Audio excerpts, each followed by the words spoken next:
Coming up on this episode of Common Denominator. Whatever that something greater is to you, if you are connected to that, either through your beliefs or through certain practices that you engage on, it could be helpful to your mental health. Hi, and welcome to Common Denominator, where we shine a light on people striving to make the world a better place. Today, an expert in spirituality and mental health, Dr. Anna Yusim. Anna and I just finished a fascinating conversation, and the thing that stuck out the most for me was how important spirituality is on mental health, and actually, through science and data, institutionalizing the benefits of spirituality and mental health, and that the results are tremendous. So check it out. Hi, Anna, and welcome to Common Denominator. Great to have you. Thank you so much, Moshe. I'm thrilled to be here with you. So I want to start from the crux, because this is the reason why I invited you here on the show, and what I'd really like the audience to know about is, tell us the idea of spirituality as far as in reference to mental health. Mm-hmm. What is the relationship there? Absolutely. So I define spirituality as a connection to something greater than oneself. And being able to have a spiritual connection of that sort, whether it be through your practices or through your beliefs, has been shown to help mental health on so many levels in terms of helping people overcome depression, overcome anxiety, have greater well-being, heal from addictions. And there's many studies linking the two in that way.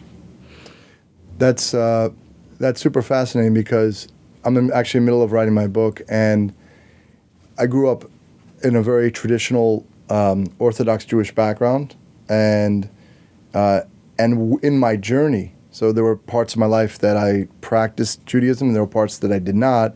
And in my own journey, and which I write about in my book, one of the chapters is belief in something greater than oneself.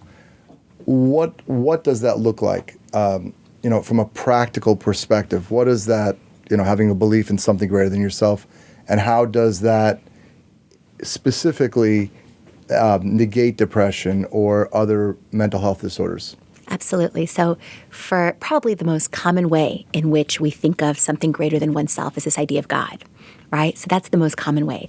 But to many people, it means other things, such as source, Mother Nature, even a connection to transcendent values like hope, peace, trust, perseverance, or a collective consciousness, or the universe. Whatever that something greater is to you, if you are connected to that, either through your beliefs or through certain practices that you engage on, it could be helpful to your mental health. Like, it's been shown that individuals who attend church regularly actually have greater recovery after a heart attack, faster recovery, and overall greater well-being. These, whether it be beliefs or rituals in which people engage that are spiritual, they often will give them positive messages about healthy living. They'll give them a community. They'll give them other habits that often are healthy, a place of belonging. And those are just a few of the mechanisms. For addiction, one of the greatest predictors of avoiding a relapse or cure from addiction is actually having a spiritual awakening. That's why there's two places in medicine currently where the actual medical standard of care is a spiritually based model. So AA, one of the hallmarks of addiction treatment, is a spiritually based 12-step God-based model. It could be a non-denominational, there's also non-denominational AA or agnostic AA. The other place, other than addiction in medicine, where a spiritually based model is the medical standard of care, is end-of-life care or hospice care. Mm-hmm. So those are two places medically where spirituality is very much endorsed and accepted. So I think of like something greater than self. I remember, and I mentioned on the show a couple of times, kind of Viktor Frankl's book, Man's Search for Meaning. And here he was, 4 different concentration camps. He lost his wife, he lost his business, everything. And he's writing this kind of reflection of the only thing that we can control is our own reaction. And in that space, it seems like the only thing that's left is this surrender and acceptance of that higher being. But a lot of people that I speak to, because I think the stat in America is probably about 50% do not have a spiritual practice or a spiritual belief. I'm not even talking about organized religion, just something greater. So it's basically, I'm here in this world, there's nothing else beyond me, and then I go. And that's it. when the tough times, and we talk about the mental health issues, but in tough times, that seems to be hard, a hard place to be at. What are practical tips? Because I get this question all the time, that people can begin. It's like, I don't see it. If I don't see it, I don't believe it. That they can actually begin a spiritual practice. And what are some ideas? Maybe there's an array of what works for you of different spiritual practices. Absolutely. I think that's a beautiful question, right? Yeah. And spirituality or spiritual practices can indeed be more spiritual, or they can also be very secular. For instance, meditation, yoga, breath work, all of those are secular forms of spirituality. So engaging in practices like that can be incredibly powerful for people looking to connect to something greater. And it's interesting, too, when we say something greater, right, that could mean God on a cloud, the, old man with a beard, or it could be the deepest part of yourself, which is the divine spark within you. And there's something, a lot of people think that they're synonymous, that external part of something greater is actually the internal part of your soul, which is your spark of the divine. So those are some ways to connect to secular spirituality. Now, if you're looking to connect more to the divine, there's so many ways to do that as well. And some of those include being able to start to develop some sort of relationship to that greater, which could mean personal prayer or starting to tell the divine, if you believe in the universe or God, your worries or your problems or what you're looking for. And as you do that, start to open up to how the divine can show up in your life, whether that be through meaningful coincidences where you're going to get answers to some of your prayers. And those are synchronicities, unexpected things where, wow, now I suddenly have clarity about something I was really unclear about, or something actually just seems to have gotten better after I made this prayer. So to be open to that. Or it could be for people who are religious to really start going to church, going to synagogue, lighting Shabbat candles, whatever it means for you to be connected. And then you also want to be practical about it. Let's see how you partaking in these behaviors, whether spiritual or secular, actually adds to your quality of life. So then you start looking, is my life better? Am I feeling better? Subjectively, objectively, what's changing? And usually when people do that, they see that engaging in any of these practices improves their life. And I really appreciate kind of that turning, that kind of self-awareness, because that's where I find everybody's who doesn't have a spiritual practice. It seems like they're more living in this external place. But I find people really evolve and mature. And even if it's not necessarily a spiritual practice, but turning a light back onto yourself. And I always say, take a pen to paper. It's the stuff that when you're lying down at night, you're thinking about. Nobody's around, and that begins your foundation. How could you know, right? Someone was giving a great example. It's like you turn someone, you blindfold them, you turn them around, and you say, okay, hit the target. But how can you hit the target, right, if you don't have a general goal or general understanding? So if you don't understand yourself, how are you supposed to understand other people? And how you understand even on a macro level, the rest of the universe. So I really like that. And I think about prayer. So the people that do have, whether it's the New Testament or Old Testament or different prayers, what really helped for me is adding my own conversation, things that I'm thinking about during my prayer. So that was just like a practical step. But one thing I know, you're a professor in Yale, and you're creating this program, which I think is super fascinating, because the idea of spirituality is very abstract. But now here you are in Yale putting together an endowment, funds to create, institutionalize the ideas of spirituality in mental health and the benefits of that in this Ivy League school, which I think is amazing. Tell us a little bit about what you hope to achieve, and on the ground, kind of where you are with the program. Absolutely. Thanks, Moshe. Yeah. And so I'm thrilled that Yale is open to this, that Yale's open to bridging spirituality and mental health in this way. And they've given me permission after my book came out in 2017 to start a mental health and spirituality first program and then eventually center. And At that time, I knocked on a few doors, and it was clear that the university, the world was not ready for this. So I put it aside. And then I was sitting in a Joe Dispenza meditation retreat. And then I hear this voice, the time for your center is now. Go knock on the doors again. And that was a year ago.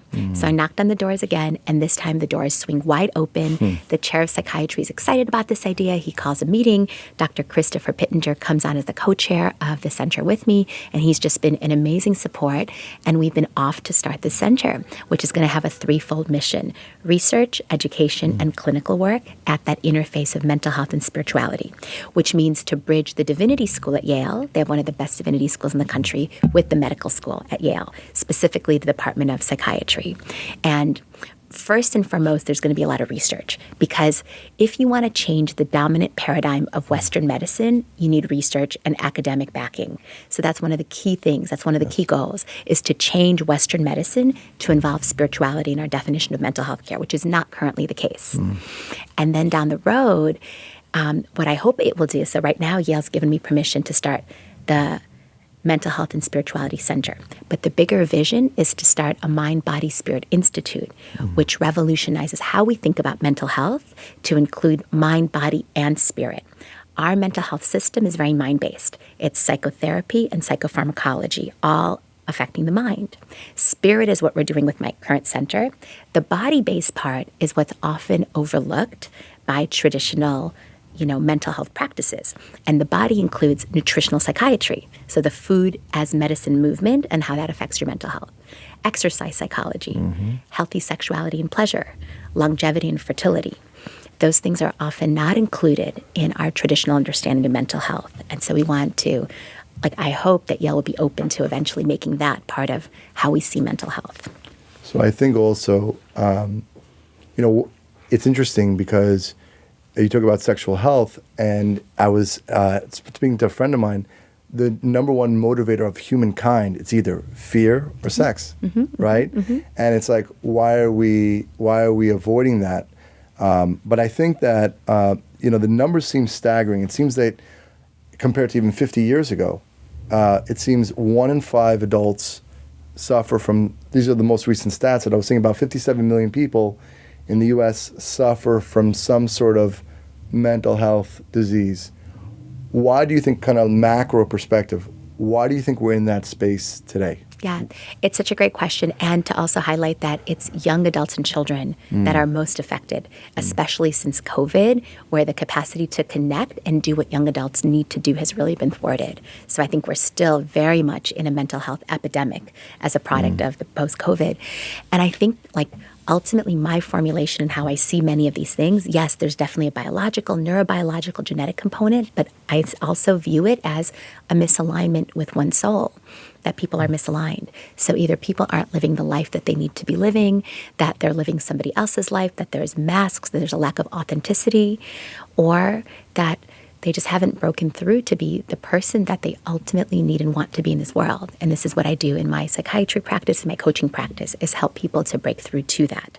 Now, that's part of it. That's more the psychological, right? But there's also all the other parts. There's the body part. So people having imbalances within their diets, within their genetics, within their biology, neurobiology, within healthy sexuality and pleasure, within exercise, all of those things. For mental health, you need all those things present, and you need individuals being guided in the right way to be able to balance all those parts of their life, including also their spiritual health. If you're just joining us, you're listening to the Common Denominator podcast. My guest is award-winning, board-certified psychiatrist and executive coach, Dr. Anna Yusim.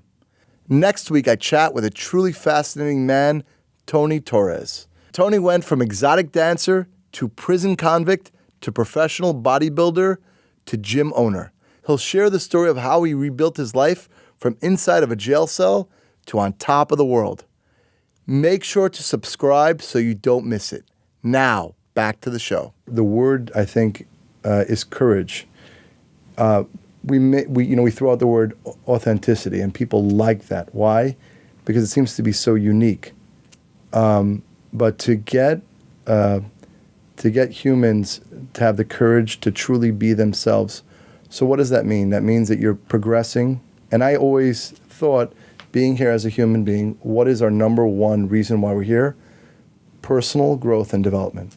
whatever that means for us, whatever we have to journey alone through. I always say we journey through this world, and at the end we arrive together. So we're journeying. But I think that if we can normalize the courage to be authentic and be yourselves, it means you could be gentle with the people you love. They may not understand you, right? It could be family and friends, and you just be nice. You don't have to be aggressive in your own journey. You might just be a different type of makeup than other people. And I love that you do that in your practice. Teach people to be themselves. That's actually the answer. The reason why people are suffering is actually from mental health, and I see this a lot, is because they're being who they're not meant to be. Mm-hmm. Absolutely. Yeah. Right. A lot less suffering happens when they are just who they're meant to be. Yeah, and it takes a lot of courage in that. For sure, absolutely, and that's such a big part. Taking off the mask, being able to align with your soul, letting go of the people pleasing and what everybody else expects of you, and really distinguishing who am I really and what's my purpose in this world. And then, as you think about your purpose, you think about two things, right? What is the contribution I'm meant to make in this world, and how do I align with that? And then, what are my soul corrections, which is a deeper question. And those are the challenges that can come up in your life, often again and again and again, sometimes much to your chagrin and dismay, and despite your best efforts to change that. And so part of authenticity is aligning with both your soul correction and your soul purpose. Right. I've noticed whatever I don't face, it definitely will keep coming up. And then I guess if you believe in reincarnation, the soul will just keep coming back till you learn the lessons that you're meant to learn. Absolutely. Absolutely. What is the current in Western medicine today? Let's just say different mental health protocols. So, patient comes in, they're suffering from depression or anxiety or different things. What does that actually look like as a psychiatrist? What does that actually look like? Absolutely, yeah. So a patient comes in, and so you get their story. You listen to them. The number one tool of psychiatry is really listening, and you get a sense of what they perceive their problem to be and what could be underneath what they perceive, right? And sometimes it's very straightforward. I am depressed because I recently got divorced, and I'm not going to see my children as often as I would like. A, B, C, D. You help them through the divorce. You get them the right, team to help them. Maybe they need medication. Maybe they need therapy. And then you look a little bit deeper. So what is this bringing up for you? It's bringing up for me that I'm a failure. When people get divorced, they're failures. And the reason I think that is because my dad, after he got divorced, he became a failure. And then his life went downhill. And the last thing I want is for my life to be that way too. And so you get people's stories, you get their beliefs, you get what's underlying, you get their family history as it pertains to that. You also do their medical labs to see if there's any medical issues contributing to what they feel, because you can have someone who's depressed for all these reasons, but also could have low thyroid function. So he's hypothyroid, making him more depressed, or he has low B12 and that makes him depressed, or there's all these reasons. And then if they need further follow-up, if they have like a first break psychotic episode, you get an MRI. If they need further consultation, you might send them to an endocrinologist or to an OBGYN doctor if they have certain complaints. So that's a little bit of how you go forward. It seems to be that, obviously not just in the mental health space, but just in general, are medical professionals quick to prescribe drugs or pharmaceuticals? Because if we're thinking about it holistically, right, maybe there's the Western practice of kind of like bifurcating, or the cardiologist deals with this, and the therapist deals with that, and maybe there's a place, and I know in other parts of the world, maybe there's a place where we can start looking at the human more holistically. I don't know what your position is on that. Completely agreed. And in my practice, about 50% of the patients I treat are prescribed something at their request when medically indicated, and 50% are not. And actually, people come to me to get off their meds because I have more of a holistic, more spiritual focus. A lot of people are saying, I read your book, and I'd like to use some of your methods and practices to get off my meds, and how can I do that? And I love taking people off their meds, but in a safe, regimented way to taper them off. But I've also had people who, they come to me and they're like, doctor, I've done everything. I exercise, I have a great relationship, I drink my green juices, I have the best diet possible, I'm keto or paleo or whatever else, and I know that that's the perfect diet for me. I'm doing everything, but I still am feeling really, really depressed. And I think it's because my mother and grandmother and great-grandmother were all depressed and maybe institutionalized, and there's someone who committed suicide in my family, and I have a biological history. So I think I want medications, even because I feel like I've done everything else. And I have a lot of people like that. You put them on some medication, it changes everything. So their life gets so much better. So I really have seen medications change people's lives. But my favorite thing is ensuring that people have a holistic perspective and helping them do all the other things right as well. Yeah, because I can see even people that I know would have been very against, quote unquote, let's just call it drugs. But I know there's this whole conversation, and we've had this a couple of times on the show, about ayahuasca and ketamine, even medical marijuana. And I've seen a literally energetic shift of healing from a lot of these friends that I know, and it makes you start to think. Someone's smacking up against the wall for years, and all of a sudden they're getting a result in one life that they have that's profound and a material shift, and within themselves they're happy. You know what? Maybe we should look at that. Absolutely. Absolutely. And I've seen that, people have tried everything. And then finally, because they've tried everything and they're still up against this wall, they finally cave in, even though their philosophy is to be anti-meds. Right. So I have a lot of those people in my practice. And then the meds really create such a distinct shift. And as they're on meds are not a life sentence. Sometimes for some people, they choose to take it for life. But other people are like, okay, this is really powerful because I realize that I don't have to feel this anxiety or depression anymore, and this is what it feels like to not have to be in that state. Now, what can I learn about this, and what are other ways that I could naturally bring this state into my being, which could be, like you mentioned, through psychedelic medicine or through other practices that they haven't yet explored or through microdosing psilocybin or whatever that is.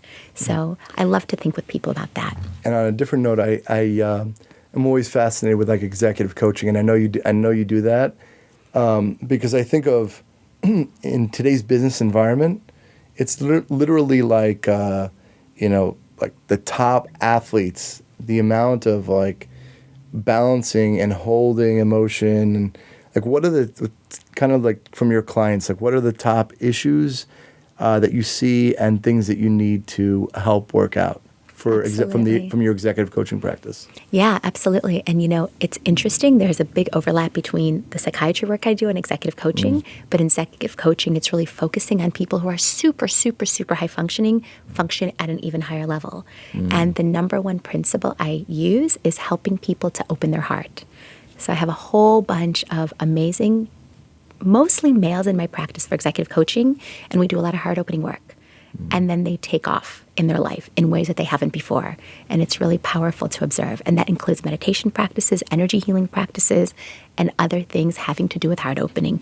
In addition to understanding where there have been wounds to their heart in the past, what caused that, what things in their relationships, in their families, etc., have led them to believe in any way that they are not enough or less than enough.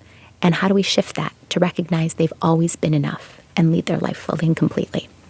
Right, because I think that in order to be a highly functioning on those levels, even the extreme athletes, right? So they've made a choice that in certain areas they're going to be, achieve high levels, but in certain areas they're like little children, right? To have that holistic, and I like that the idea of opening the heart because you go away from self-doubt and you just I guess it seems like you just reflect on everything that you've achieved till then, and you're able Absolutely.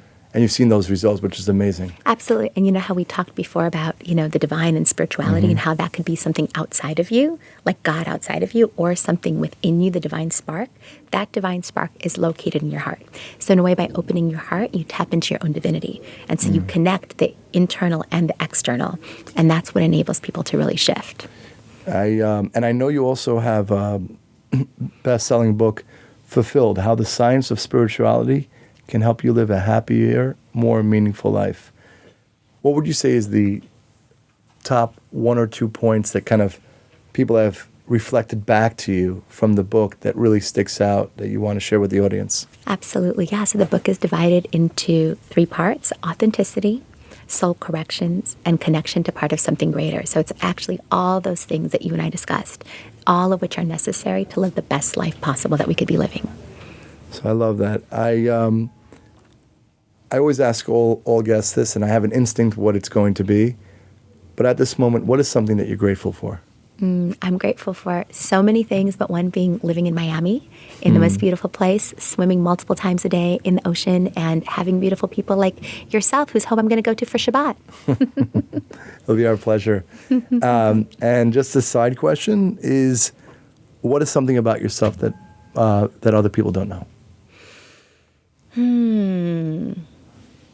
I've gone skydiving. I love adventure type things. I was born in Russia. Most people know that.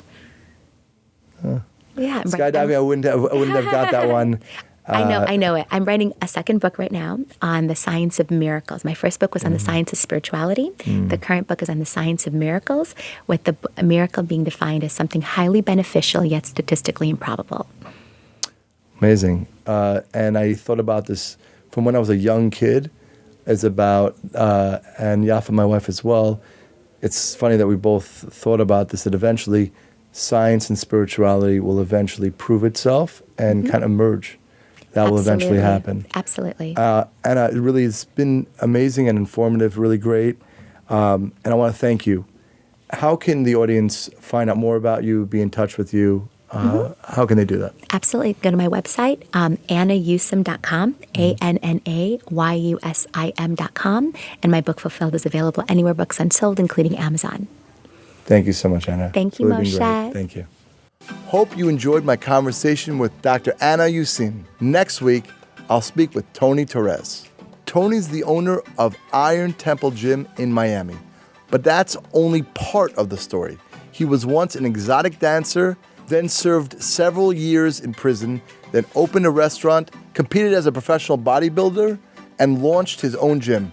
Can't wait to learn more about him. Please subscribe to the show so you don't miss an episode, and follow me on social media at Popack.